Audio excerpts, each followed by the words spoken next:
Thank you. I'm delighted to be here with this amazing set of people. And we've got a panel now with just incredible expertise and experience with Congress's role in national security and foreign policy.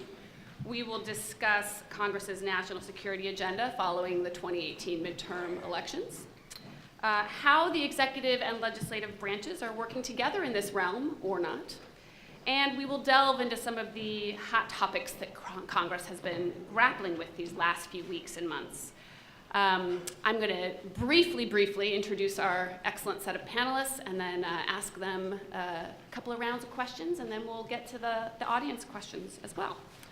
So first of all, we have Dave Kinzler. He is the legislative director for Senator Bob Corker and the Republican staff of the Senate Foreign Relations Committee. He's also served in the United States Marine Corps and has been decorated for valor in Afghanistan. Margaret Taylor was until recently the Democratic Chief Counsel and Deputy Staff Director of the Senate Foreign Relations Committee.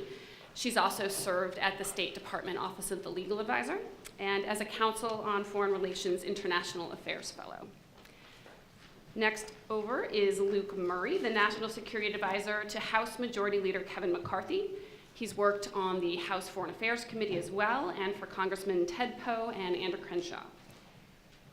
And down at the end there, we have Rebecca Ingber. She's Associate Professor of Law at Boston University and a non-resident senior fellow here at the Reese Center. Her scholarship focuses on national security, international law, presidential power, and executive branch decision-making, and she previously worked at the State Department. And I am Lara Flint. I'm currently with Democracy Fund, a bipartisan foundation where we work to ensure that Congress can fulfill its constitutional responsibilities as a co-equal branch of government. I've also worked at the State Department and worked in the Senate for 10 years. So I'm delighted to be here with all of you today. All right, Luke, I'm going to start with you. It's just a small question. We want to hear what we might expect from Congress in the coming months, including prospects for finding common ground across the aisle. What do you think Congress's priorities should be in the national security arena following the midterms? And what do you think those priorities will be? How do you think they're going to differ depending on the election outcome? It's just a couple weeks away now. And to what degree do you think bipartisanship is possible on any of those issues? Thanks, Laura, and thanks all of you for giving me the opportunity to speak here. I'd like to break that up into three separate parts. So one, areas of cooperation where I think there is Republican and Democrat agreement. Two, interestingly, a couple of issues that don't break well down along party lines, but probably have to be dealt with, if not during lame duck, then the next Congress. And then the third category, clearly D versus R issues and issues that are going to be wrestled with depending on who has the majority in the House. So first, on bipartisan front, if you all are here for the last panel, this won't surprise you. The two big issues are China and Russia. It is amazing to me in my 11 short years working on the Hill how quickly the conversation on China has changed. And for a long time, even right up until perhaps 2 years or so ago, it was, well, on the one hand, China does a lot of things we don't like and have a terrible human rights record, and they're not sharing our values. But on the other hand, we want them to be a responsible stakeholder. We value them as a strategic partner. We want to push them in the right direction.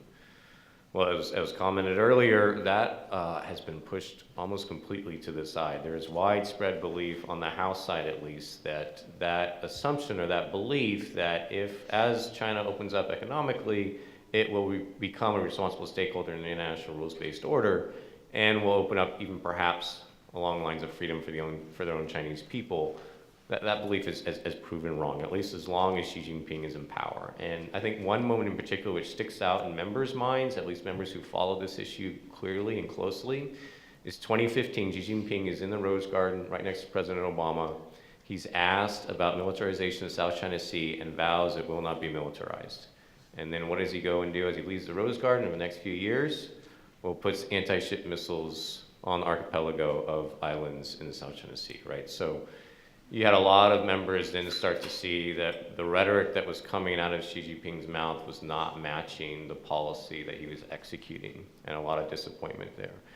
And so this Congress, we've seen, I think, two of the most significant bills in foreign policy come out with regards to what members now see clearly as a threat of China, right? As a national security strategy described it, a near-peer competitor.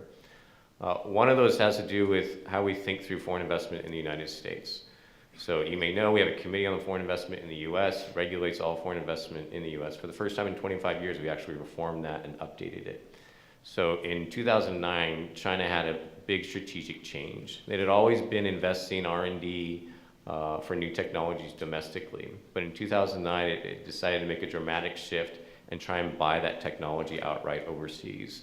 And over the last few years, we see them execute that strategy and execute it pretty well. So just to give you a couple of data points, from 2015 to 2016, Chinese foreign direct investment in the U.S. increased from $15 billion to $45 billion, 3 times that amount in a single year. Also, if you break that down, what percentage was mergers and acquisitions, as in buying up companies? 98% of that foreign direct investment was M&A. So I think members saw that, realized that China had figured out a way to exploit loopholes in our system to the detriment of our national security innovation base, and that needed to be addressed. So on a bipartisan basis, both Republican and Democrat, you saw bills passed through the Senate, bills passed through the House, with large majorities to address that threat. How is the threat addressed? Well, we expanded the scope of what the committee has in its jurisdiction, involving real estate transactions, critical technologies, critical infrastructure, and we made reporting to the committee mandatory instead of voluntary. So I think that's a good story to tell in terms of bipartisanship. Another bill that came out, which I think was very significant, was the BUILD Act. China, for a number of years now, right, has been executing its One Belt, One Road initiative. Lots and lots of money. No one's sure exactly what the dollars amount, but massive amounts of investments in developing countries. These developing countries sometimes are put in debt because of these investments, and other times they have to outright give away strategic assets like Sri Lanka's port, which was unable to pay back its debt, and now China has control over. So the question that faced Congress was, what is our response to this? I went to the Shangri-La Dialogue in Singapore, and a lot of countries were asking us, okay, so China's doing this in our backyard, what is the U.S. response? We hear you want to counter China, but we don't see anything to actually tangibly hold on to. And so the BUILD Act is in part a response to that. We are not going to compete against China by investing millions and billions of dollars in other countries. But what we can do is figure out what's our competitive advantage in innovative private sector and leverage that private sector in these developing countries. And actually, that's what developing countries prefer, right? They don't just want Chinese money or Chinese investment. They want a private sector to come in to stabilize the economy and even grow their economy over the long term. And so the BUILD Act leverages the private sector by doubling the cap, which our Overseas Private Investment Corporation, otherwise known as OPIC, just think development finance institution, and almost triples the cap of money that it can give in guarantee or in loans to encourage or leverage the private sector in these developing countries. It's a really good news story, passed out of the House, just passed out of the Senate, attached to a larger bill and got signed into law. And 2 bills which don't get a lot of publicity, so I want to hit on that. But on the note on China, what kind of shifting forward, okay, we've seen a record of bipartisanship. This Congress produced some pretty significant bills. That's the evidence for why I think there's more bipartisanship necessary on China and actually likely on China. A few other areas of possible bipartisanship on China is, one, articulating what is a fundamentally strong diplomatic, political, and security strategy look like with our partners in Asia, whether they're allies or other friends of the United States. There's a bipartisan bill with a lot of support between Senator Markey and Senator Gardner called the Asia Reassurance Initiative Act, $1.6 billion new dollars for investments of the U.S. Abroad in the Asia region. My boss introduced that on the House side, and we're looking forward to passage, hopefully in the lame duck. I think that's aggressive, but next Congress is an issue we've seen Republicans and Democrats come together. The other key issue, which I think needs to be addressed and informs the U.S.-China relationship, is thinking about not only where has China caught us, but where are they ahead? So AI, robotics, those kinds of issues. How can we work with our private sector, who's doing this really well, and also give authorities to the federal government so that we can make sure that we can catch up in these areas where we've kind of backtracked. So that's one. Second issue, really quickly, is Russia incredibly partisan, but if you get through the partisan rhetoric, we have seen cooperation.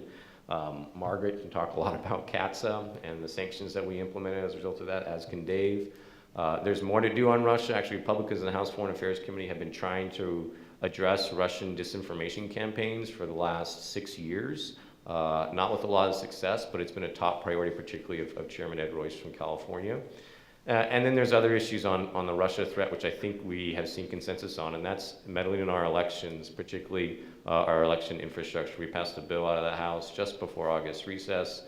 Again, kind of got drowned out with all the Kavanaugh issues, but sanctioned any state entity who hacks into our election infrastructure, including campaign arms, et cetera. And so there is, I think, an understanding with all the rhetoric you hear about Russia, there is this fundamental understanding that we need to protect our democracy and recognizing the threat that Russia poses. And then quickly, just to move on to two other categories. One, I think issues that have to be addressed but don't split cleanly along party lines. And then the last one of R versus D.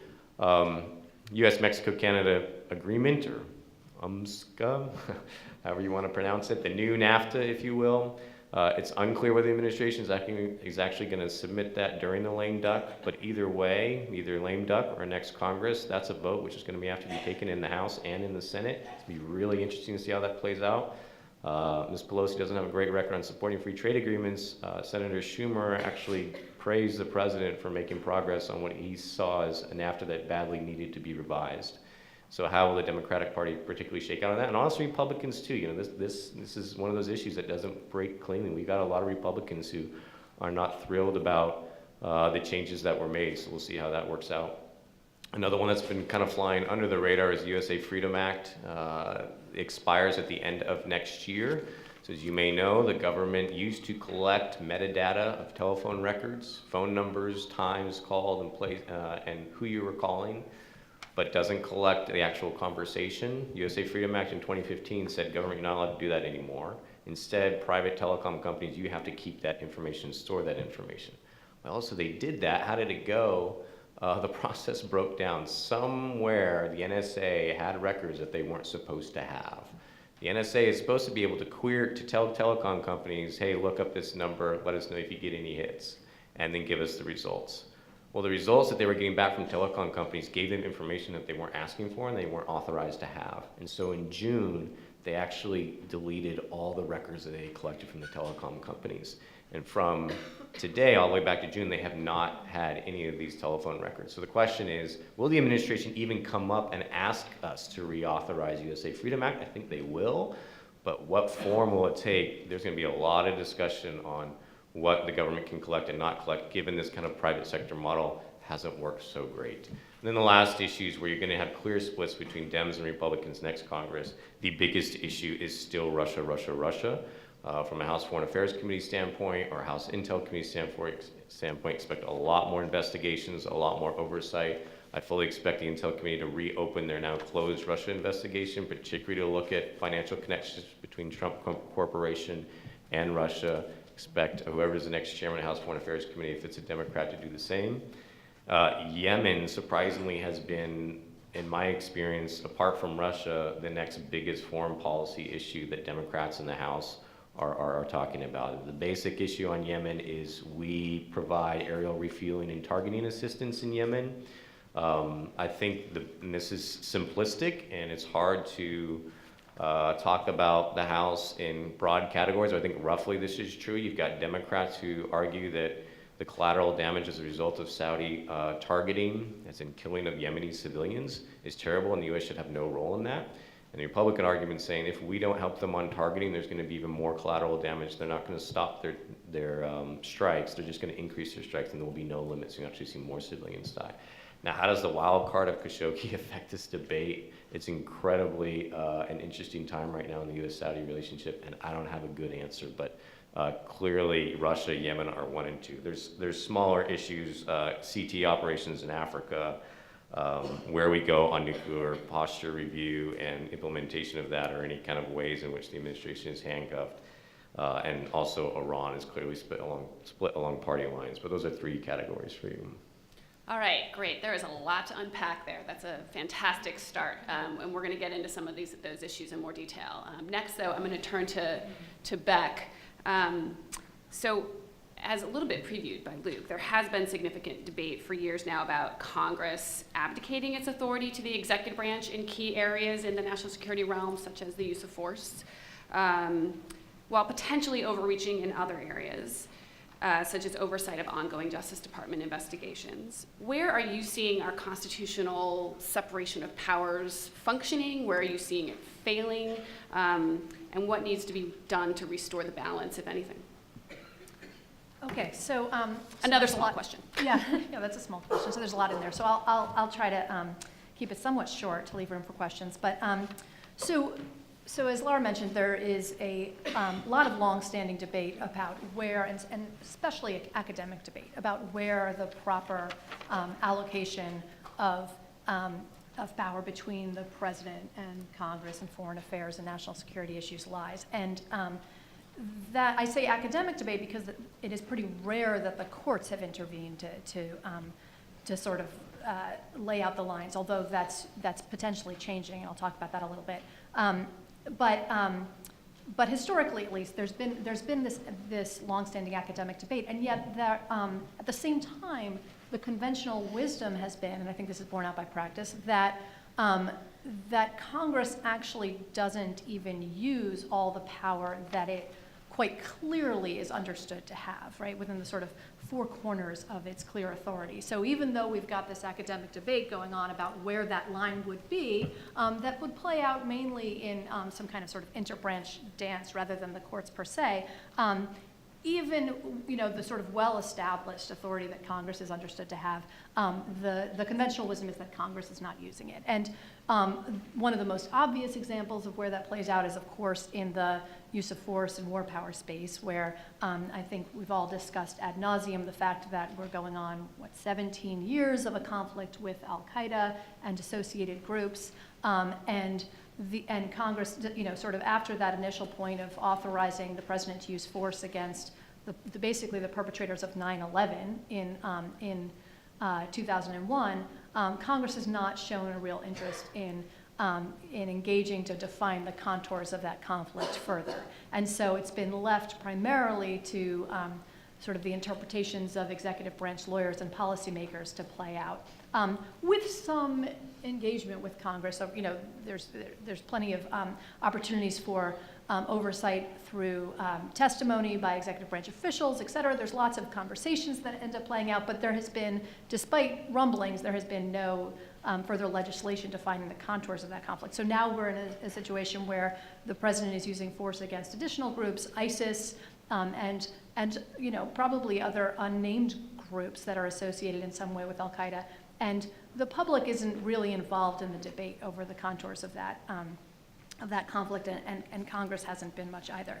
So that's one area where Congress clearly has the power to define the scope of that conflict and is not choosing to do so. And so potentially is abdicating some of that authority to the executive branch, and to the extent practice plays into the formal allocations of powers, may be abdicating that authority formally at some point.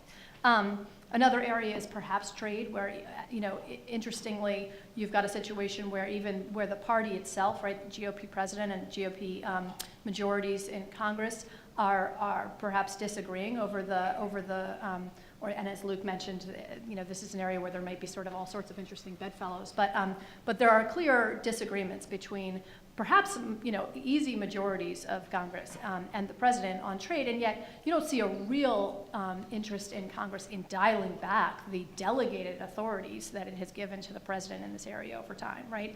So there's a lot that Congress can do in this space quite actively that you don't see it taking full advantage of that. So that sort of aligns with the conventional wisdom that Congress isn't necessarily using all of the power that it quite clearly has, putting aside for the moment the debate about where the proper authority actually lies, where the line is, right? It never even comes close to it. So why is that happening, right? And I think there are a variety of reasons Congress doesn't necessarily use all the power it actually has. Some of them are just sort of obvious collective action problems. We can't even see majorities of Congress pass legislation that they campaigned on with a friendly president, right? So that's one obvious area, but that doesn't explain the uniqueness of the foreign policy realm. I think there might also be sort of less political, but more just rational beliefs by many that the executive is best placed to handle these questions, and so unless there is a real flashpoint or real political incentive to get involved, Congress is going to leave that to the executive, and that sort of segues into the political reasons to hang back a little bit. Many members of Congress might find that they don't have a real political incentive to engage or try to own a foreign policy issue, right? This might not be what their constituents are really interested in, and so certainly in a situation where it might involve challenging a popular or a president that's at least popular with their own party, you're going to see them reticent to do that. So that's one side of the story. But I think that there are also all sorts of less visible ways that Congress actually does engage, even to push back on a president from its own party, that sort of fly under the radar but are useful to think about. And so Luke talked about a lot of different things that Congress is engaging in, and I want to sort of add to those. So one is just politically, right? So this isn't even a legal question at all, but and so it doesn't necessarily engage the separation of powers, but members of Congress have a lot of power to try to set the political narrative, right? So the drumbeat of opposition to the Iran deal, for example, was playing out largely in Congress, right, and led to a political atmosphere in which the next president could come in and withdraw from that agreement. And that's not a legal issue, and it didn't sort of engage separation of powers concerns, but it was room where Congress can sort of set the political tone of the debate for the country in a way that set the stage for political actions. Congress can also set the tone in a different way, right? There's a political drumbeat against the president withdrawing from NATO, for example, or for certain other agreements that might have a lot of political support, and I think that does affect the president's policies. On the sort of legislative side, though, there are all sorts of ways that Congress engages to manage the organization and the structure of executive branch decision-making in this area. So, not necessarily directly legislating X is going to be the foreign policy of the United States, but there's a spectrum of ways in which Congress gets involved and therefore influences foreign policy. So they range from simply setting up the structure, funding, managing, creating the organizations of the executive branch that actually engage foreign policy, right? Setting up the State Department, funding it, setting up the offices within the State Department, choosing which offices are going to close down or be opened up, choosing funding for programs, pushing back against, for example, the former Secretary of State saying, I want to slash the State Department's budget heavily. Congress actually, right, the same party, pushed back heavily against the slashing of the budget. And that has a real effect on foreign policy, on foreign aid, on which programs are going to continue going forward, and the entire apparatus of decision-making inside the whole bureaucracy of the executive branch rises or falls depending on whether or not Congress funds or defunds those agencies. And so that's all sort of the bread and butter of foreign policy, continuing to work or not, depending on congressional engagement with it, right? There are also more targeted ways, and which might even be a little bit more intriguing from a legal perspective, that Congress perhaps might be getting involved more. I'm not sure of the trend line on this, but you'll see examples where congressional legislation will create requirements inside the executive branch and put the delegation of power or the delegation of responsibility or a certification requirement instead of on the president himself, but on an official, a particular official inside the executive branch. So, for example, there was, after President Obama was elected, there was widespread opposition in Congress, growing opposition, right? The politics of Guantanamo changed. Suddenly you've got growing opposition to closing Guantanamo from Congress, right? Well, there are all sorts of ways that Congress might have tried to get involved in keeping Guantanamo from being closed, and some of those might have engaged more or fewer constitutional problems. But instead of just trying to mandate that it remain open one way or another, Congress legislated requirements that the Secretary of Defense certify any transferee out of Guantanamo and certify that that individual posed no military threat, knowing full well that there were debates happening inside the executive branch, and that this was putting a thumb on the scale of one element of that debate. So it was managing the decision-making structure inside the executive branch, putting a thumb on the scale of, on the side of one particular set of actors who might have been more inclined to keep it open altogether, but also putting the onus on a particular individual inside the government who was going to be forced to certify and say, I think this person poses no threat, and therefore bear the weight of the responsibility. And so putting that on an individual who might have been reticent to put his career on the line to say this person poses no threat, if there was any risk at all that the person might go out there and take actions that might, that might come back to haunt him, right? And so, so that basically ground to a halt transfers out of Guantanamo and was a huge part of the puzzle in terms of why President Obama failed to fulfill that campaign pledge to close Guantanamo without actually legislating that it remained open, simply by changing the organizational structure, the decision-making inside the executive branch. Another example is a bill that's sort of making its way. Right now, Senators Rubio and Van Hollen are proposing this bill that would trigger certain sanctions on Russia if, not the president, but if the Director of National Intelligence found that there was additional interference in our elections, right? Russian interference. And so you can imagine why there might be interest in placing that on that decision-making authority, that requirement to certify on the Director of National Intelligence, not on the president, right? That puts that individual, it's similarly to the situation of the Secretary of Defense with respect to closing Guantanamo. It's putting, right, he's got to be in a position to either make that decision, make that call, put his name on it, or quit in a way that would be quite public. Now, legally speaking, the president has authority to fire him if he doesn't follow his orders, right? This is a person who's removable at will by the president. And yet that creates a hurdle to the president getting his way simply by putting, like sort of a human hurdle in the way.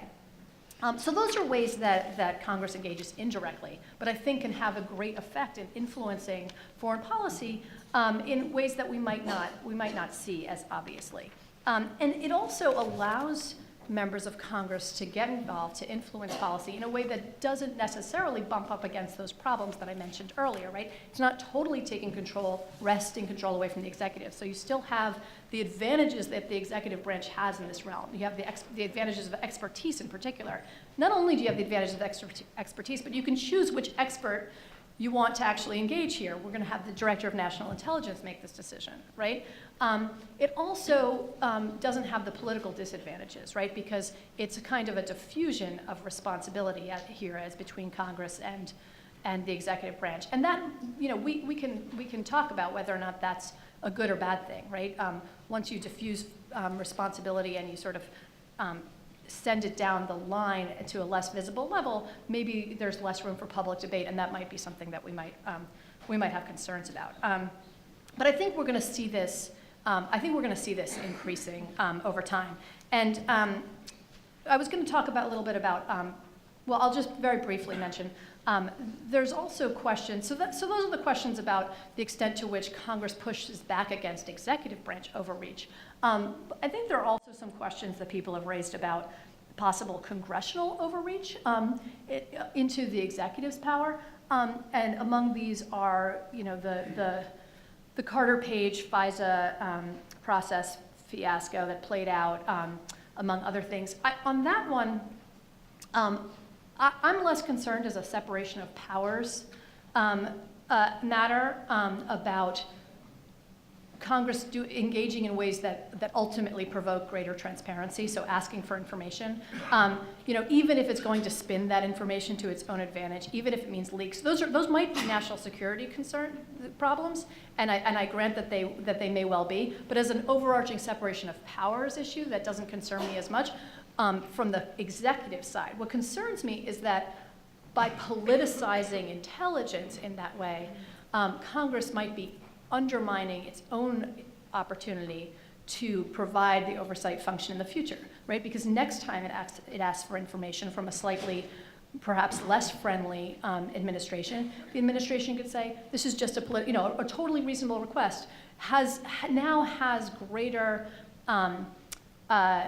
a greater leg to stand on to say, you know what, you guys are just full of political nonsense. This is a politicized request. We're not going to honor it.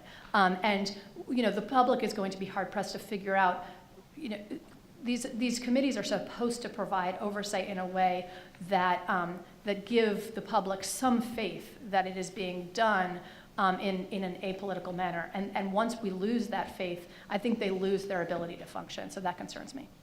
All right, thanks.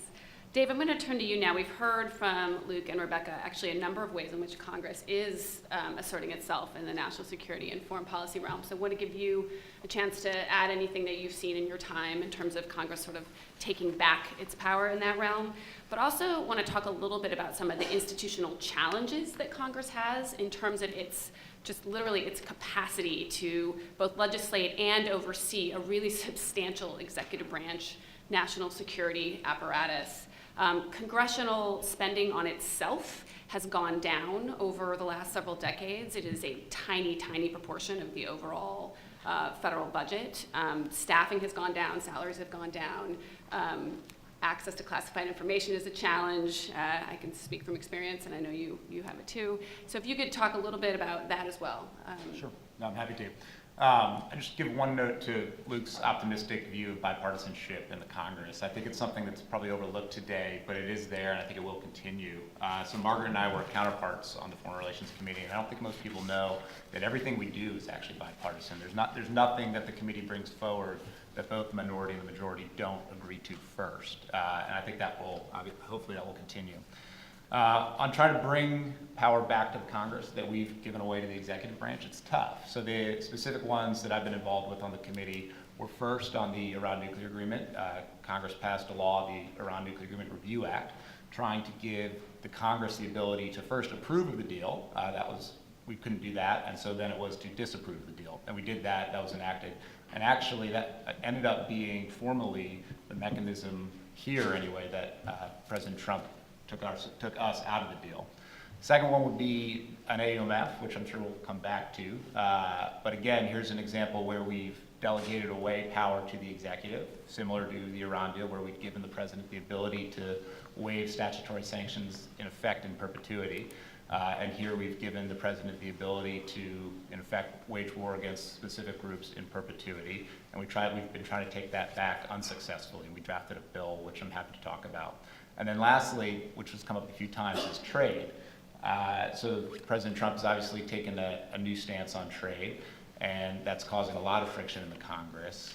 So you have different buckets, and so you started off with kind of 201 trade actions, countervailing duties, anti-dumping. The China stuff is mainly 301, and it's pretty broad. The one that we've focused mainly on is 232, and so these are national security tariffs. And the reason we focused on those is no matter what you may think about the countervailing duty or the China trade actions, the 232 stuff is pretty clearly an abuse of power. You can't say that steel imports or auto imports are a national security concern. But that's what the president's done, and he's been able to do it. And so we've tried to pull that. That's actually an enumerated power of Congress. That's twice. And so we've tried to take some of that back and saying, well, the president can do this, but it's subject to approval of Congress. And so far, we've been unable to do that. I think that the game's not over yet. New NAFTA will require implementing legislation, and depending on how these interesting numbers work out, Republican, Democrat, I think there'll be another effort there, either in the lame duck or next year. But all of these issues face this fundamental problem where when the Congress gives away power to the executive over multiple administrations, it's really hard to take that back. And in broad terms, generally the way we've been successful at taking that back is by saying, okay, well, we want to disapprove of an action that we've already authorized you to take. And that never makes anybody happy, but that's basically where we've been successful. And to me, it just comes down to a pure numbers game. So if the president wants to do something over the objection of Congress, and the president already has the authority to do it, it takes 67 senators to stop. You've got to overcome a veto. If the president wants to do something over the objection of Congress, and Congress has to authorize it, well, just 41 senators can stop it. And so it is, to me, it comes down to the numbers. And once we give away power to the president, it's really hard to take that back. Why do we do it? There's a issue by issue, there's different reasons, but broadly it's to address something specific, something that Congress wants done at that time, an emergency that we're facing that has broad popular support at that time. And then in later years, we come back to, well, reevaluate that and think better of it, but maybe not with the best of the ability to walk it back. And so I'd actually point to one of the bills that Luke mentioned, FIRMA, where we've broadly expanded the powers of CFIUS. That might be one. I agree today it's necessary. China does have, members of Congress are very concerned about China's strategic ambitions here and their use of investments in the United States to achieve parity with the United States. But we've given away, the Congress has again given away a lot of authority in what is a critical technology, what is the committee going to define as critical technology. The original versions were giving the committee power over outbound investment. I mean, these can be wielded pretty substantially. And then at the end of the day, let's say we take on trade, on CFIUS, on sanctions issues, let's say we take all this power back. We still have to deal with IEPA, which is still sitting out there and is kind of the next horizon where the president can, after we take all this back, the president can still use IEPA to achieve many of these aims. So it's a long road, but we've had some successes, more failures, but I think that it is continuing, and I think we'll continue to make some success there. On access to information, on staffing in the Congress, it's a problem. I mean, if you look at, I'll just use the Foreign Relations Committee as an example. When Mohammed bin Salman comes to the United States to meet with the president's got the State Department. Inside the State Department, he's got a bureau. How many intelligence agencies does the president have? A national security advisor, a national security council. The chairman of the Foreign Relations Committee has a professional staff member who might have a staff assistant underneath him or her. And so just on pure numbers, we're at a severe disadvantage. And then on budgets, we're at a severe disadvantage. It's not politically tenable to raise your own salary. And then finally on access to information, which is a huge problem, we simply don't have much. And so clearances are a problem in the Senate. So any information that's critically important is going to be compartmented. So it's going to be top secret and then SCI. SCI clearances are only held by staff on the national security committees and leadership. So if you're a senator who is not the chairman of the Foreign Relations Committee, not the chairman of the Armed Services Committee, and not on Intel, you actually have no staff, generally speaking, that can access SCI information. So you would have to be put in a position to do your own staff work as a United States Senator, which is really not a tenable thing. Then, for the Foreign Relations Committee, we don't have access to anything in the covert action realm. So it's a huge blind spot that we simply don't see. And then finally, just structurally, I think people are surprised to learn that in our committee spaces, there's actually, well, we have one small room which is classified to a secret level, but anything above that, we've got to go to the Capitol and get on a computer, which is one computer, which is available to the entirety of the Senate, outside of the Intelligence Committee where they actually operate in a SCIF. And so when we talk about, well, senators' access to classified information, well, you better get on the list, access the one computer in the Senate to do so. Yeah, and I just want to add to that a little bit because I negotiated the USA Freedom Act that Luke mentioned back in 2014, 2015, and very few staff that were negotiating that bill had access to TSSCI information, which is the most classified information, and we were dealing with a program of the National Security Agency, which is almost everything they do is classified at that level. So we were literally negotiating legislation with staffers who didn't have the clearance to understand completely what it was. I mean, it's really not a good situation. It's a problem. All right, Margaret, we're going to get into some current issues. So there have been, kind of new developments every day in the death of journalist Jamal Khashoggi in the Saudi consulate in Turkey. And you worked on the global Magnitsky Law that has now been invoked by Congress. And I just want you to talk a little bit about what we can take away from this really continuing to, the story that is continuing to develop, but in terms of Congress's role on human rights as well as foreign policy more generally. Thank you, Laura. And I'm very pleased to be here, so thanks to all the organizers for inviting me. I was pleased to see, so just for full disclosure, I'm no longer on the Foreign Relations Committee. I'm no longer a staffer. I left in August, so just to be clear. I was very pleased to see that bipartisan letter invoking the procedures under this Global Magnitsky Act, which I had worked to get passed. And just, 30 seconds on what it is. This law was introduced by Senator Ben Cardin, for whom I worked, as a way to institute, it's actually an authority to the president to sanction individuals that the president finds have engaged essentially in gross human rights violations and related things around the world. And it also has in it a mechanism under which chair and ranking members, they get together of national security committees, they get together and write a letter.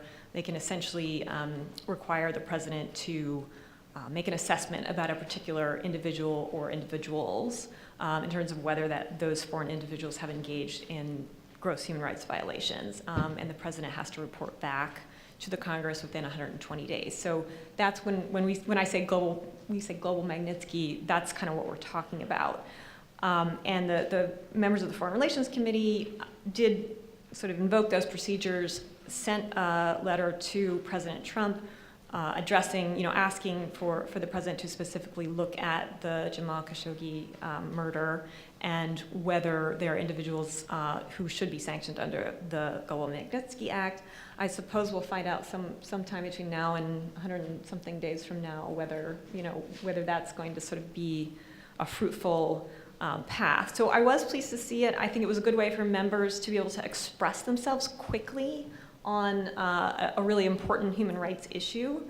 But that said, that bill, which was passed in 2016 as part of the National Defense Authorization Act, it wasn't meant really to be like the backbone of U.S. policy on gross violations of human rights. It was passed in the context of, President Obama sort of already had a predisposition towards, aversion to these types of human rights violations.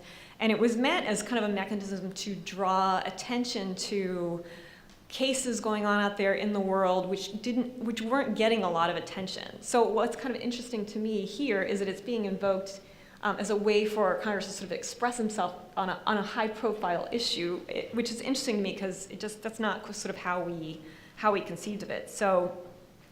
But it's good. It is a good thing. I just hope that it's not all that is done in the context of what, to me, is just very clearly a government that decided to kill one of its citizens in that consulate in Istanbul. Just harkening back to the first panel, I hope it's not the only thing that's done. I think there are a host of things that the Congress could do around this issue set that I think would just be very sort of revitalizing, interesting for the Congress to do in the human rights and sort of anti-corruption space. And I hope that my colleagues who are still on the Hill will decide to do that. For example, just to be concrete, there could be hearings on these the U.S.-Saudi relationship. What should the U.S.-Saudi relationship look like now? There could be an international investigation that is called the arms sales. Obviously, is something that people are talking about, and there's a lever in law which allows Congress to vote up or down if it wants to, if particular members invoke those procedures to vote up or down on particular arms sales. So, harkening back to the first panel about sort of, evolving, I kind of feel like this is an area where, Congress could really come forward and say, okay, we're going to look at the U.S.-Saudi relationship. We're going to look at Yemen. We're going to look at all of these things. We're going to see how this is being handled and really give it a fulsome view. And I think that could be, and it could set the tone. Could set the tone for the country on how we, as a country, are going to kind of react when there is just a clear gross violation of human rights. So I think there's a lot of possibility there. And Dave didn't talk about this, but you may have seen it in the news that Senator Corker has been just complaining loudly, as he very well should, about the executive branch basically shutting off information about Jamal Khashoggi's death to the Congress, which to me is it's absolutely absurd. And, I'm just glad that Senator Corker is sort of calling it out for what it is. I do think with respect to how the Jamal Khashoggi sort of issue ends, I think how it ends will tell us a lot kind of about where we are and as a country on our, what we think of, at least what I think of as our sort of basic American values. And so I hope that Congress will be instrumental in shaping the right outcome on it, and then it won't be swept under the rug, and then it will be dealt with in a fulsome way that speaks to American values. So on your second question, which I think was sort of with the election, if how will things change in the space on human rights, and will there be a focus on that? I do think that if Democrats do take control of the House, I do see, and I hope there is a revived focus on these basic American values, protecting the integrity of our democracy, respect for human rights, anti-corruption types of initiatives, and I do hope that happens. I don't know for sure if it will, but I think that could be like a really fruitful space actually for Democrats to really take us back and really take ownership over reviving what I think a lot of people are seeing as a diminution of these basic American values under the Trump presidency. And the last point I'll make is one that I think people aren't quite thinking about, but I think is really important in this space. So Senator Cardin, Democrat from Maryland, his partner on the original Sergei-Magnitsky Rule of Law Act, which was 2012, his partner on the 2016 Global Magnitsky Bill, his partner on the CAATSA, the Russia sanctions legislation, was John McCain, on all three of those bills, which were, in my view, sort of really important and it turns out sort of, instrumental types of things for articulating American values. John McCain's not going to be there anymore. He's not going to be the chairman of the Senate Armed Services Committee. And John McCain was someone who was willing to buck the president on occasion on issues that were important to him. The Global Magnitsky, and other, not just President Trump, but other presidents as well. The Global Magnitsky Bill actually passed as part of John McCain's National Defense Authorization Act. And it would not have passed and been enacted into law, in my opinion, if John McCain had not been the chairman of the Senate Armed Services Committee and in charge of the National Defense Authorization Act. And so, obviously, John McCain is not with us anymore. By the same token, Senator Corker will not be in the Congress next year. And Senator Corker is another person who at times has been willing to say things that are pushing back against the president. So these individuals will be gone. And so the National Defense Authorization Act is going to be different. It is going to look different. It is because they're going to be different people in charge. And the people that are coming in to fill those chairmanships in the Senate are not the same type of people, I think, that McCain and Corker have been. And so this is just something I think that all of us here looking forward need to sort of keep in mind. These things happening under the radar screen, the players are changing, and that is going to have, I think, quite an impact going forward. All right, so Dave, your boss, Senator Corker, has been very outspoken on the Khashoggi situation, and I want to just give you a chance to weigh in or add anything. Sure. So the Khashoggi stuff is the intersection of a few different camps in the Congress. So I think you have a broad section of the Congress which is incredibly frustrated with the conduct of the war in Yemen, which I would actually not, I think we're frustrated, but this is like the Chris Murphys, Todd Youngs, people that have been going after the conduct of the war and would have stopped all U.S. support to Saudi Arabia prior to Khashoggi, and we're trying very, very hard to do that. And so a lot of the frustration you see comes from that camp. But now you also have people like my boss who have broadly supported arms sales to Saudi Arabia, have supported with strict oversight U.S. support to Saudi Arabia in conduct of the war in Yemen. People like Senator Graham, Marco Rubio would also fall in that category, taking a pretty firm line here. And it's a fascinating time because it's on the interest to values spectrum, and members of Congress fall out everywhere on that. But where in Yemen when the war in Yemen, you have, no matter your views on it, we can all recognize that Saudi Arabia does face a real threat of hundreds of ballistic missiles coming over their border, bomb drones, Houthi incursions into their country. I mean, if this were happening on our border, we would absolutely be using military force. On Khashoggi, there's no real counter-argument to what happened. I mean, this is clearly over wherever you want to set the red line on values, this is over it. And members have broadly recognized that. And just to give you one anecdote, when we triggered Global Magnitsky, we wrote that letter, I think we wrote it on a Wednesday. Senator Menendez, the ranking member, signed off maybe at 1 p.m. And the debate between Corker because Corker and Menendez can just trigger it themselves, but they each wanted to say, okay, well, can we get more people on? Well, we wanted to get the letter out there, so how long do you wait for senators to sign on? And we ended up saying, well, let's open it up to every member of the committee, but we'll only give them an hour to sign on, 1 hour. So I sent out an email at 4 p.m. My Democratic counterpart sent out the same one. And by 5 p.m., we had every member of the committee by Rand Paul, except for Rand Paul. I've never seen that happen on any issue. So I think that the Khashoggi stuff is a turning point. I don't think it will be swept under the rug. And I think that Global Magnitsky will play an important part, no matter the outcome, but just the ability to require, for the Congress to take an immediate action, requiring the executive branch to make a determination about who is responsible and clearly lay out our values and where we stand and who we hold responsible, I think is an important step, and we'll see where that, and if that's, and I hope that that's handled correctly, and if it's not, and you'll see the Congress come back to it without a doubt. All right, thanks. So Margaret and Dave, I'm going to stay with you for just a minute because in the first panel, we heard a lot about treaties and about the difficulty increasingly in recent years in getting treaties through the Senate. So as current and former Senate Foreign Relations Committee staff, I feel like I have to give you a chance to respond and to address that issue. Well, Margaret's probably just going to pile on. So I'll go quickly before she does that. I would just say, I think we've passed 5 this year. They're smaller, and we're about to pass the Receivables Convention, so extradition treaties, stuff like that.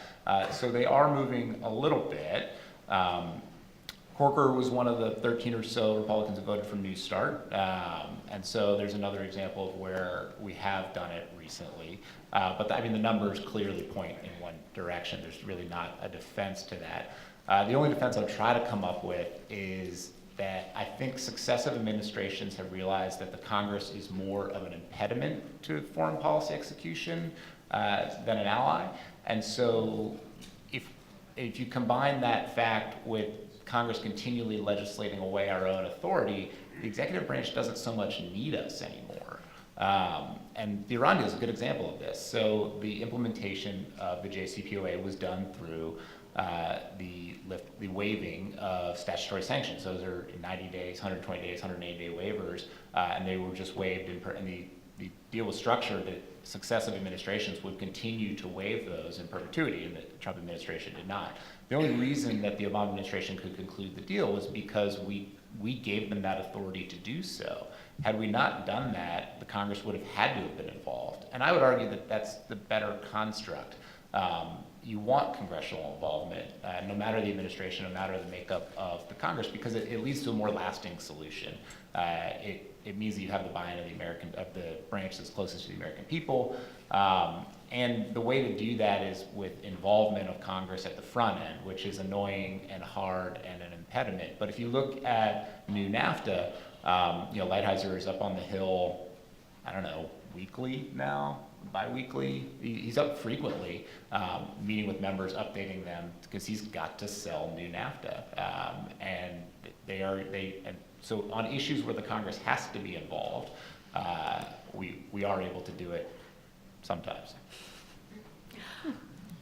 I won't go on for too long. I've worked a lot on treaties over the years. I was at the State Department for 10 years, worked on the Transnational Organized Crime Convention, way back in the day. When I moved up to the Senate, one of the main duties of mine was to try to get treaties going. This is in 2013.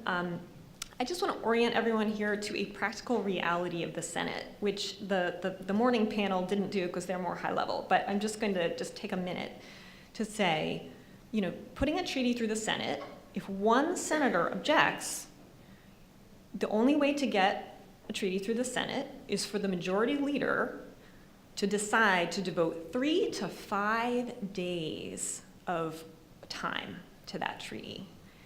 They're just not going to do it. There's not a lot of political upside for a majority leader to burn all that time on some treaty that, you know, constituents are sort of only vaguely aware of. So this is like, you know, just a fundamental thing for people to understand. The only way to get treaties to the Senate without having to do that is to have unanimous consent. You have to have 100 senators saying, yes, we want the United States to be part of this treaty. This is a huge, huge blockage for treaties. So I just want people to understand that's the reality. John Bellinger this morning talked about sort of there being a consensus lost on treaties. I do think that that is true. And I would just point out, Dave, that New START was 2010.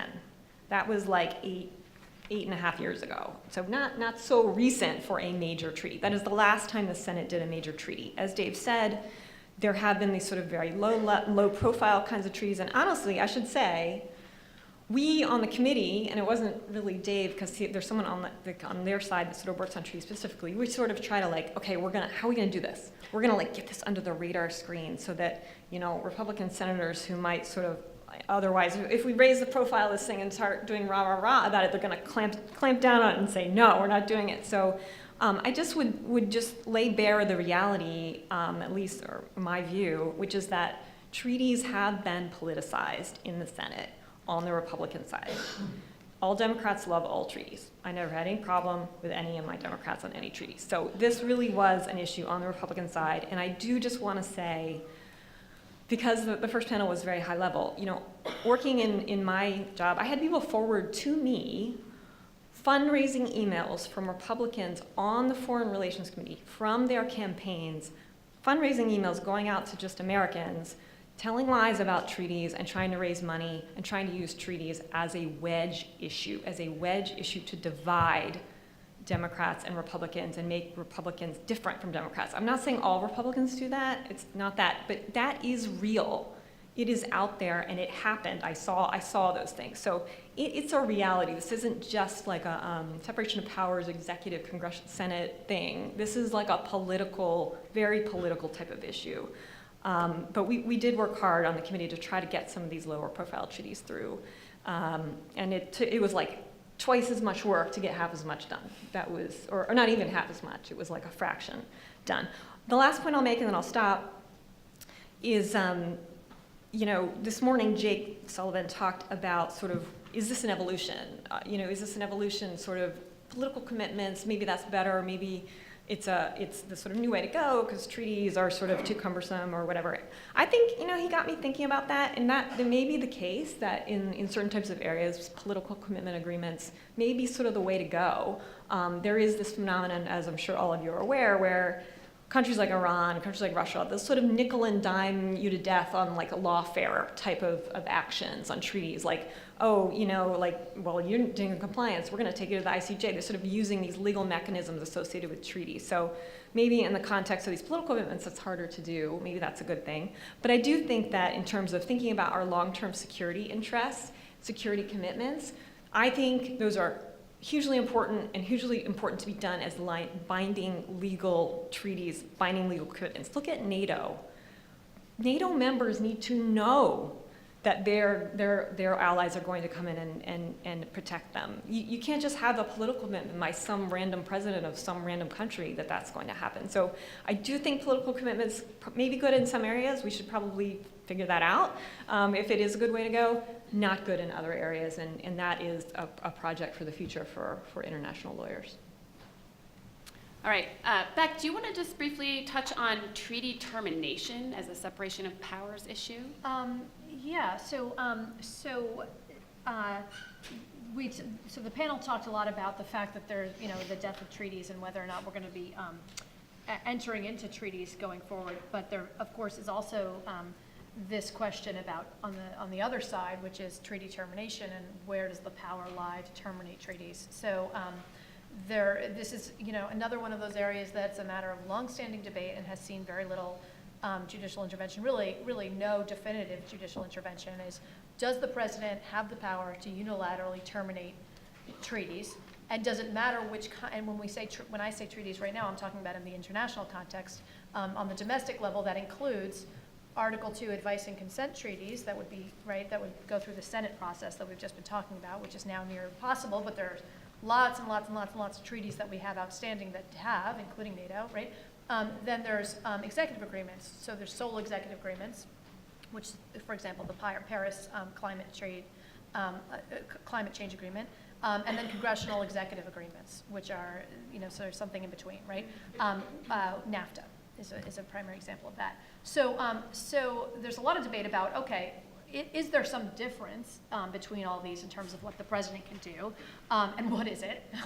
And will the courts get involved? And that's assuming that Congress hasn't said anything on the matter, right? So up until now, basically, Congress's role ends at the point at which official formal role has ended at the point at which it either legislates in the congressional executive agreement space or provides advice and consent in the Senate advice and consent treaty space, and then may provide oversight later if it's interested in hearings about the treaty. But basically, its formal role ends.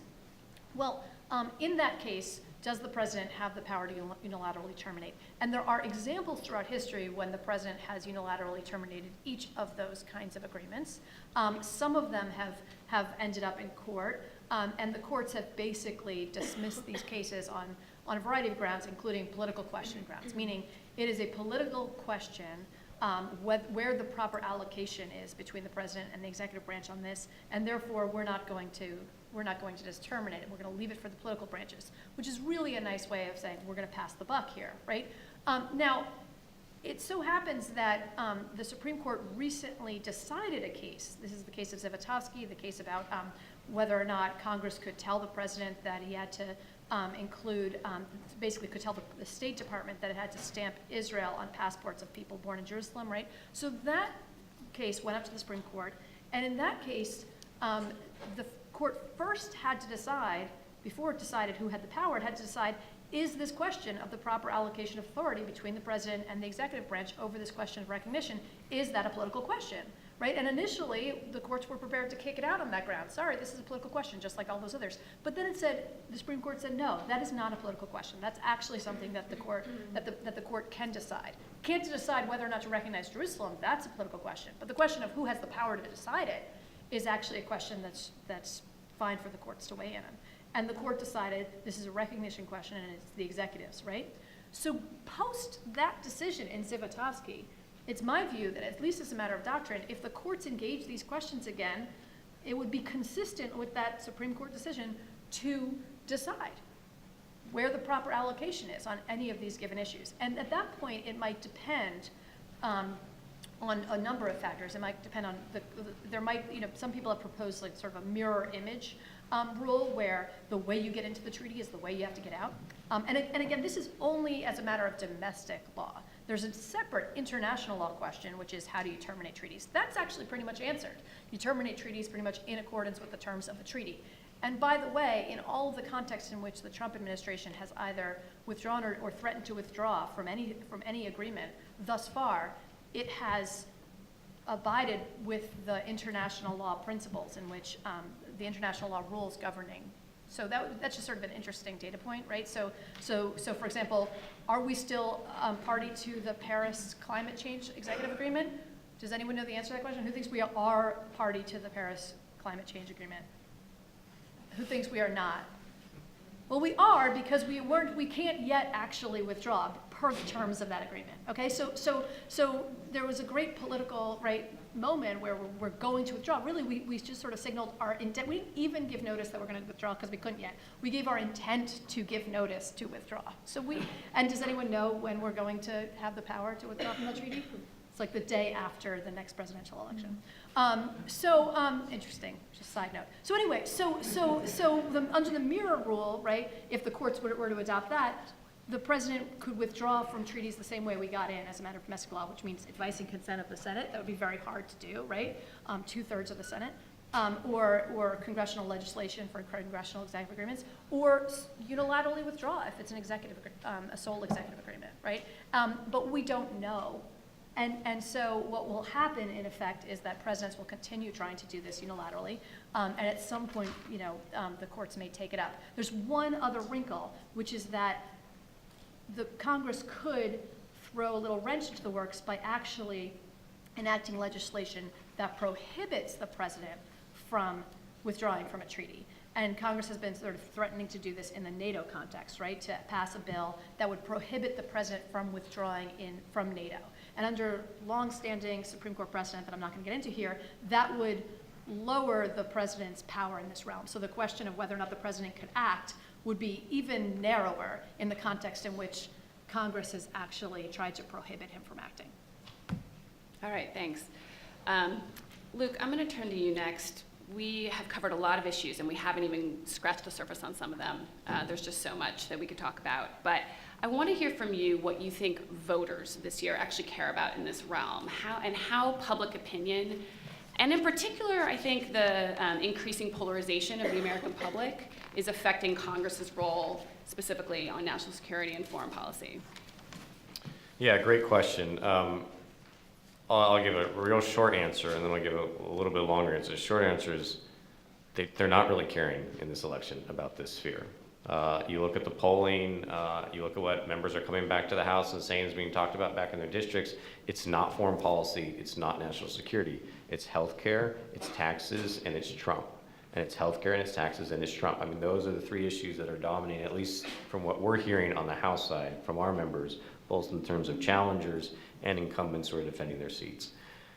Now, one note on that, I guess three quick things in the longer answer is, one, where I really hope voters start engaging and make their voices heard. Two, where I think it's necessary to recognize that there is a trend going in greater concern amongst voters. And then third one, a consistent issue which voters have cared about, but it's perennially not in the top three, but when you talk about it in foreign policy, it always gets mentioned.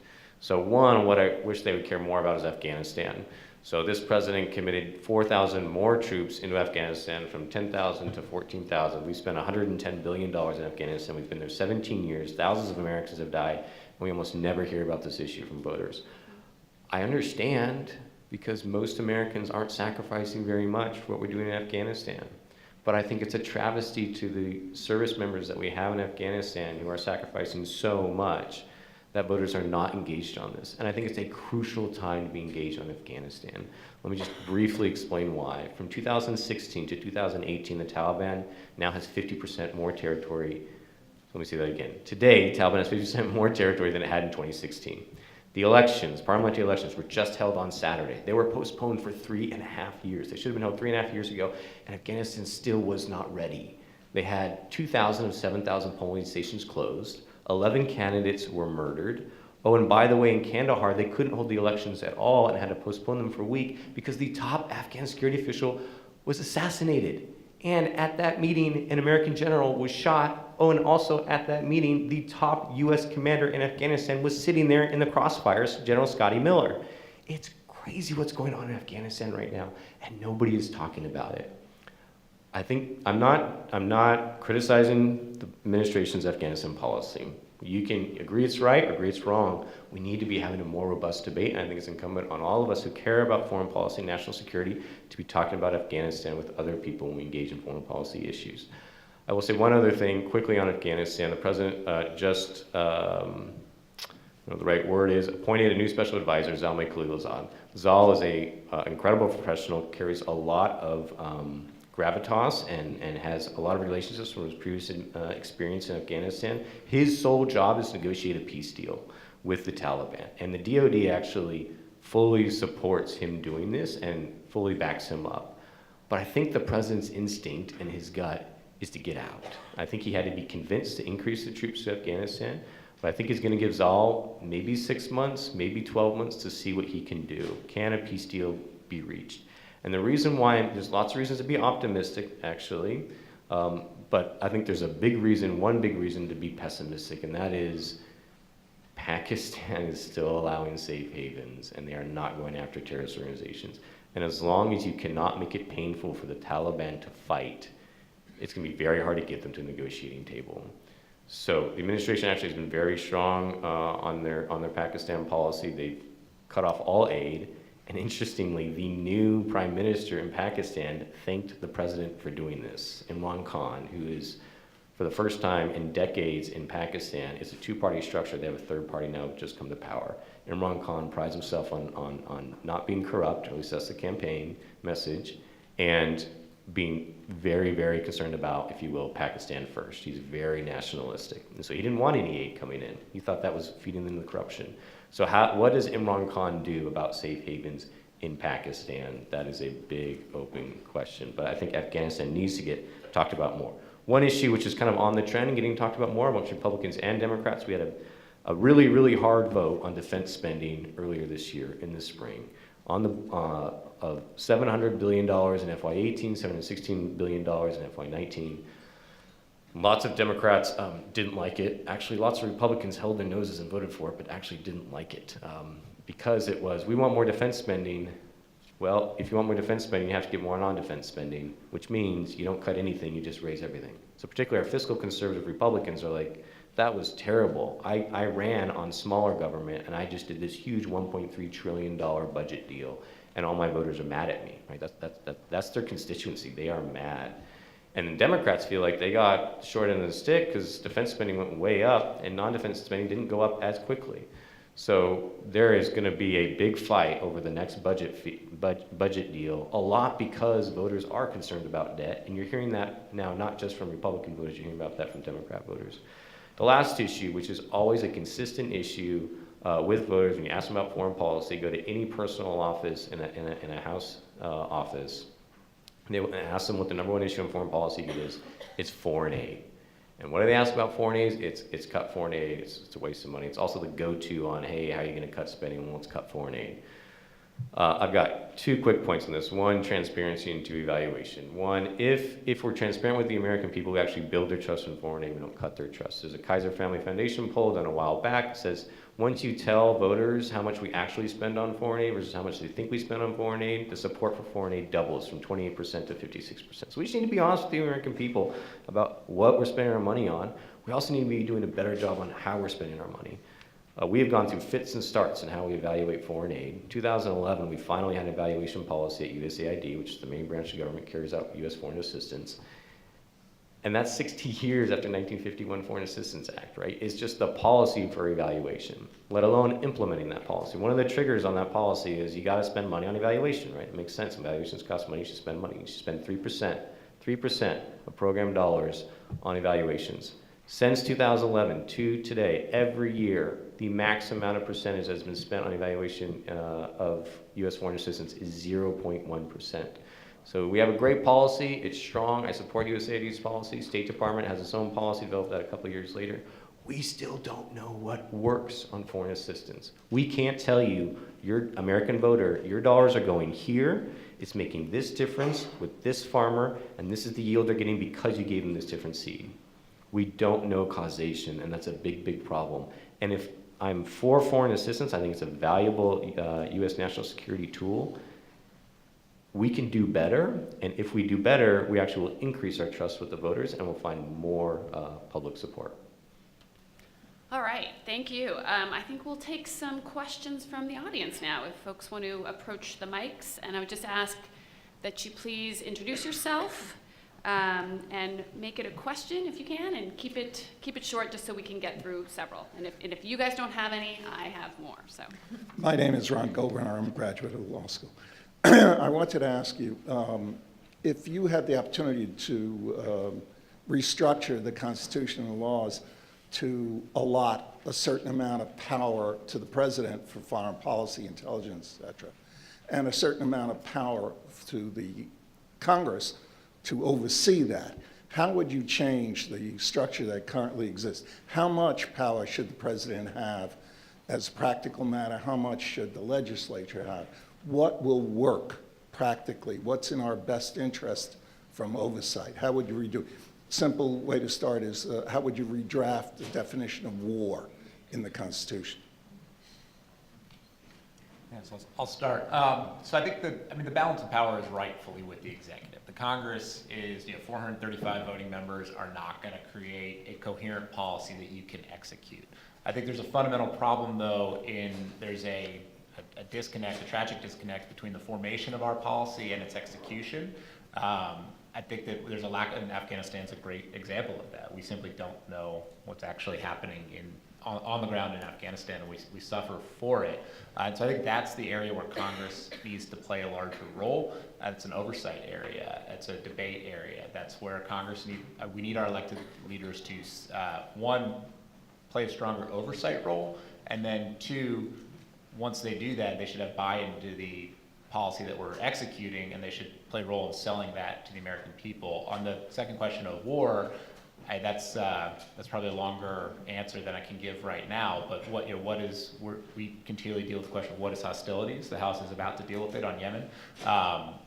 What's the difference between a Hellfire missile that's shot from a drone then versus a manned aircraft? What's the difference between a Hellfire missile that's shot by a DoD drone versus CIA drone? And what's the Congress's role in that? You're not going to get a 435 voting member body that is going to affirmatively authorize each strike that's in our national interest in today's, with the lack of a bipolar structure in today's world and the threats that exist all around the globe. But you need congressional involvement in that process, and you need public debate of what we're doing, and those two are lacking right now. I guess I'll just add to that I think I wouldn't necessarily rewrite the Constitution, not personally, but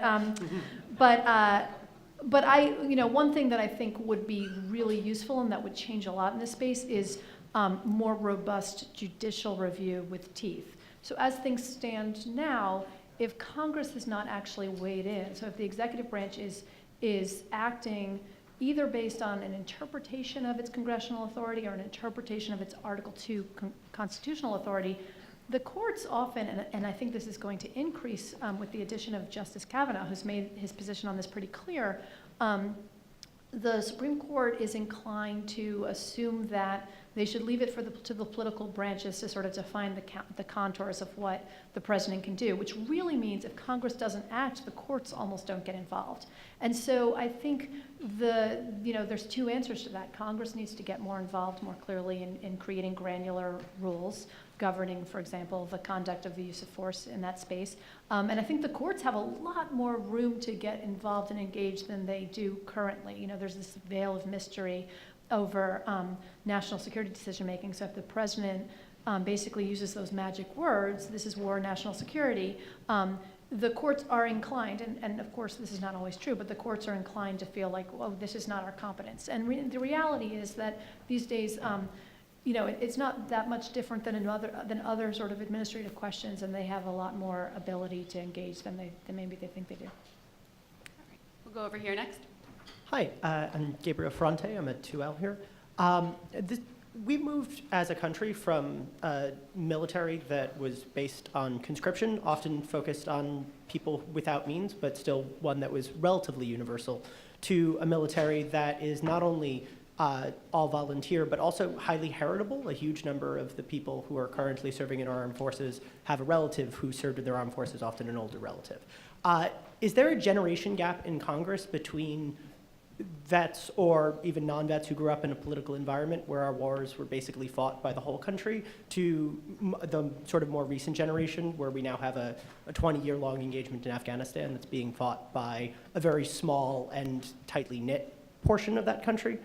And if so, how does that play out in our foreign policy making?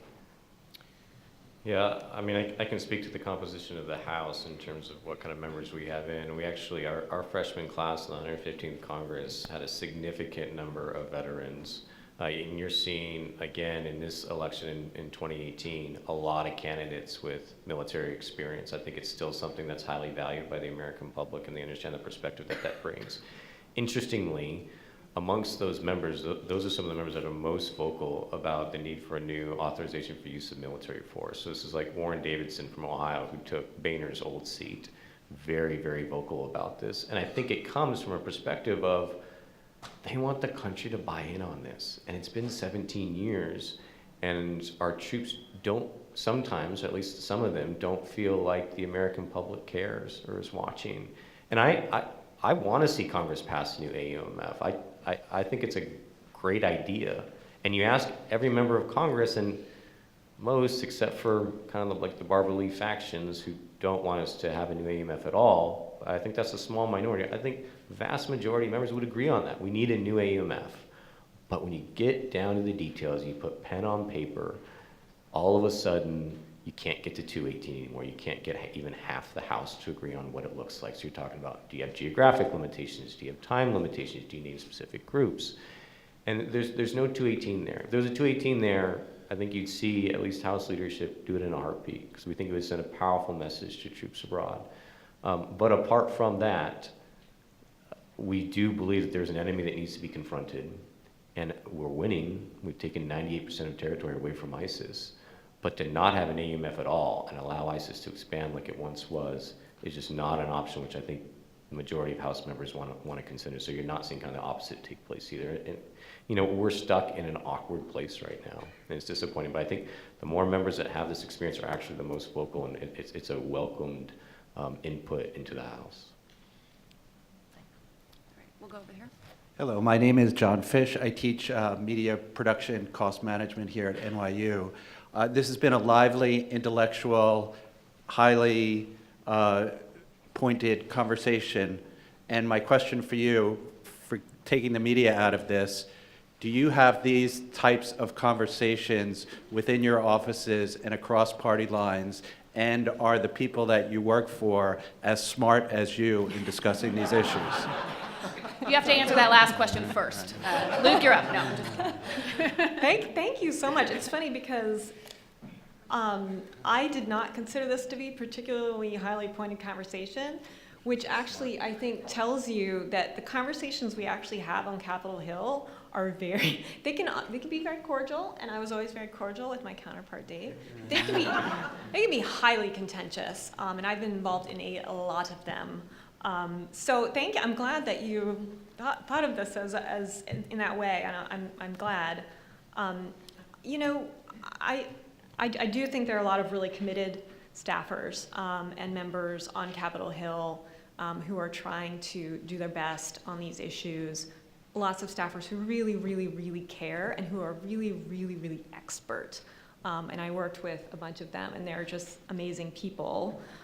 So I think the answer is yes to your question. And I would just end and then leave it to my colleagues. You know, we're talking about separation of powers, we're talking about institutions here, which is important, and you know, the Constitution set up these institutions that way to checks and balances. But I think we all have to remember these institutions are made up of people. The members are people, senators are people, congressmen and women are people. They are making decisions every day about where they're going to put their time and energy. The staff that work for them are making decisions every day about where they are going to put their time and energy. Those judgments that those people make are really important and are going to guide the direction of where these things go in Congress. So I just would say to the law students and the like, you know, get involved, come work on Capitol Hill, see what it's like, bring your energy, bring your talent. It is really important that we have strong, energetic, talented, smart people staffing the members on Capitol Hill. If I can just say something quickly on this point. When I first started this job, one of the first people I sat down with was my counterpart in Mr. Hoyer's office, who's now security advisor for #2 in the Democrat. And he walked me through all the things I should be doing in this job. And I was incredibly thankful. He didn't have to do that. You know, it was just out of the kindness of his heart he wanted to help me out. And we've extended that relationship, and now we have a really good friendship, and we talk all the time. But I make this point because politics is downstream from culture, and our culture is very divided. And the last thing we should do at a point like this is stop talking to each other. I think there's a big division. I'm from California. I think there's a big division from our coasts to everything between our coasts. And when you have that kind of divide, you get a divided House, and you get a divided Senate, and you get a very polarized country where all of a sudden the rhetoric goes way up in presidential elections. I don't think that's a good recipe for a democracy. And I'm not saying we all need to agree on the same issue. let's not be afraid to have a robust debate about it. So I'm really thankful for that question, because I think it's important for us to find people, the Trump supporters, right? The non-Trump supporters. Whatever you are, find the opposite and talk to them and engage with them. Because I think if we do, we can have an honest discussion, and at the very least, walk away from that conversation understanding that person's perspective a little bit better. You may completely still 100% disagree, but at least understand where the person is coming from. I think that's really needed today. Hi, Sam Williams, NYU alumni. I wanted to go back to something you raised earlier, Margaret, about your observation that the Democratic members of the committee fell in line behind treaties. But since 2016, and even really before that, the party's been going through a massive internal conflict that's gone in both internally within the party and on campaigns across the country, where further left candidates or members, otherwise like Alexandria Ocasio-Cortez is the first name that comes to mind, have largely been skeptical of the traditional Democratic positions. And while it's mostly manifested with domestic policies such as healthcare, taxation, it's also about international involvement, our military, our foreign aid, and our involvement in treaties. So do you see a potential future where the committee and the membership fractures with Democratic senators that may not potentially fall into line behind wider party votes? So I was really just talking about treaties, which I think are just a very sort of unique kind of a thing, and observing that there's just, for Democrats in the Senate, right now there's no reason to like oppose treaties. There's no energy coming up from the base about treaties. More broadly, I mean, you know, I think anything could happen. A lot of people have been talking about this issue of, you know, is there going on the left the same type of thing that has gone on the right in terms of being pushed further to the right, pushed further to the left. I'm not sure I am drawing any lessons from sort of any of the electoral outcomes that I've seen, because you've seen on the Democratic side some of the sort of moderate and establishment people have won, and some of the sort of more progressive people have won. So I don't think I'm ready to kind of draw any broader sort of conclusions about what's going on with the left based on what I've seen. I just think it's like a mixed bag. So I just don't know. All right, I think we have time for one more question, 2 more questions. Great, we'll close out here. Go right ahead. Yes. One of the initiatives that I was involved in was creating the Bipartisan Security Group. We worked very closely with the Bipartisan Task Force on Nuclear Nonproliferation that used to be in the Congress. It doesn't exist anymore since Chris Shays left. So we've now changed it to the Nonpartisan Security Group. And one of the first issues, and so people involved in the Bipartisan Security Group was founding members were Suzanne Spalding, well known to many of you, Rose Gutmaller, now Deputy Director of NATO, Ambassador Thomas Graham, who negotiated for both Republican and Democrat administrations, Ambassador James Goodby, Ambassador Robert Gray. So it's totally bipartisan. One of the issues that we're really concerned with is with modernization of the nuclear arsenal. At some point, someone's going to say, we've crossed a line where we have to test. Now remember, the Nuclear Non-Proliferation Treaty has a promise of ending nuclear testing in its preamble. It was a specific promise that we made in 1995 to gain the indefinite extension of the treaty. And we know certainly once the U.S. tests, the core pillar of that treaty will be unraveled, and we'll see a cascade of proliferation. So the Joint Chiefs of Staff have said we don't need to test. The labs have said we don't need to test. How can we move forward and fulfill the promise of a treaty that was brought into force under the Nixon administration, that we specifically promised in '95, that the whole world, our allies, including Russia, have even ratified? How can we move this forward? Since there's no military reason not to, no economic reason not to, but there is no discussion about it. And it's key to the survival of the non-proliferation regime. I'm probably not the best equipped if one of you wants to weigh in, but are you looking for a statutory prohibition on testing? Is that the solution that you're advocating? Ratification of a treaty that we were the first country to sign. Yeah, so I think, I mean, I'll parallel to the INF issue today. I think, and you can, you can probably parallel a lot of issues on probably why you're looking to be Republicans in the Senate.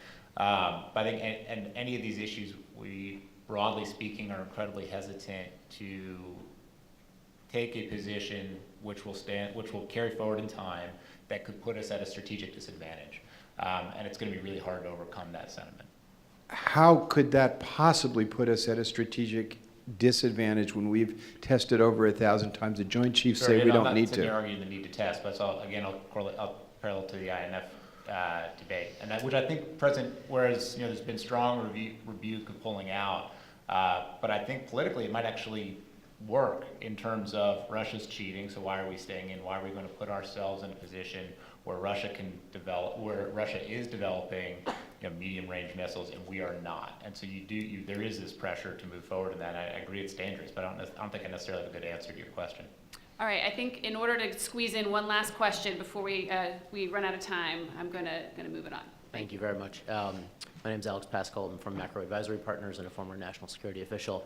Just to bring it back to the midterms, so obviously we've been living under the shadow of Russian interference in our electoral processes since 2016, if not before, and obviously the shadow of it coming again. The Trump administration has been making significant noises about Chinese interference. So I guess I'm curious, can the panel give us a sense of the contours of this conversation and the response to electoral interference in 2018? And my impression is then that Congress seems to be in a very reactive mode to interference. Why aren't we being more, or why isn't the Congress being more proactive with respect to allegations and factual evidence of interference? If I could weigh in maybe first. So we passed a bill sponsored by a Republican from Florida named Ted Yoho, who is running for the chairman of the House Foreign Affairs Committee, to, as I mentioned earlier, sanction any state actor who is known to have significant hacking into our election infrastructure. So I think, and that was a unanimous 435 to 0, I mean, it was a voice vote, but unanimous vote in the House to do that. And it was particularly because we were wondering about what might happen in the midterm elections, and is there a continued threat? Now, if you talk to the people who track this stuff, 2018 does not look like 2016. We're not seeing the same level of involvement from the Russians, and it's hard to quantify what the Chinese are or not doing. And the reality is that Congress is a reactive body. I mean, that's just by nature who we are. We respond to voters' concerns. Now, I do think there's a role for Congress, this was mentioned earlier by Rebecca, in terms of carrying forward a narrative and leading on issues and pulling the public to where it needs to go. And I think that's an important role. But on the whole, we're representative democracy. We respond to the voters. There has not been that kind of political drive necessary to pass a big sanctions bill, particularly against Russia, in addition to what we did in CAATSA. And I would just note that where the divide is how much should we do against Russia? Russia is not like Iran. We have not sanctioned Russia like Iran, but Russian economy is much more integrated in the global economic system than Iran's was, for better or worse, which means we need to understand what is the threat from Russia and how big of a cost are we willing to pay to address that threat. And so far, you have not seen these comprehensive sector-based sanctions against Russia, particularly in oil and gas, but in other areas as well, because members have decided the threat does not warrant that kind of response, because it would be a big economic impact on our economy and on the global economy. And that may be the wrong assessment, but I think it's just not, sometimes you just have to understand that you can't, passing big sanctions is going to have a detrimental effect on, and I think sanctions is one of the most powerful tools Congress has used in the last 15, 20 years. You've seen a ton more sanctions passed than ever was. Maybe it's because we've abrogated on other issues, and sanctions is something we actually can get consensus on. So I think sanctions has been a very powerful tool to influence U.S. foreign policy. But there is this reassessment, particularly amongst members and certainly amongst staff, on we need to be careful when we use sanctions and how we use sanctions and make sure the threat really warrants the kind of sanctions that we're going to pass. So I think that's why you haven't seen something more comprehensive. You haven't, number one, seen the public outcry for it. Number two, I think members have assessed that it doesn't warrant that kind of across-the-board, sector-based sanctions against Russia. Can I just jump Sure. in And really then- quickly? I would take a different view, I think, of your question. I think there has not been, for the American people, a really full accounting of what exactly happened in 2016, what is going on, who is meddling, who is interfering. American people don't have a sense for that. It's sort of like people are sort of scratching their heads like, well, maybe 2018 will be okay, and I hope 2020 is okay, but I don't really know. I don't really know what my government's doing. I don't think there has been a full accounting of what happened for the American people, 9/11 style commission type, here's what happened, here's what we can do about it. That just has not happened. There were proposals along those lines in early 2017, but they were not adopted. My view, I think Americans are scratching their head, even if they haven't, if there hasn't been an outcry. I think you're only going to know when the election goes bad and people are pissed. And that is not the right time to be like realizing that it's an issue in the electorate. I'll just add on one thing, it's if you take the partisan elements, which are obviously there, but if you take those aside, it's a really hard policy problem. Are sanctions the right tool to respond to these? What is interference? I mean, fundamentally, election interference is an intelligence operation. When does that go across the line? When is it an act of war? And what are the tools to respond to that? And then I think, as Luke aptly noted, sanctions are our primary response today. But sanctions against Russia are not sanctions against Iran, North Korea, Venezuela. I mean, the types of sanctions that we're talking about would have macroeconomic effects and also may not have the policy outcome that you would want if you're forcing foreign investors outside of Russia to sell assets at a loss, bring capital back to Russia. I mean, there's some arguments that some sanctions have propped up Russia's economy through the lows of oil prices. And so you combine all those together, and it's a really hard policy problem, and then you add the partisanship on top of it, it just gets harder. All right, we are going to end it there. Thank you all so much. Really appreciate the thoughtful conversation.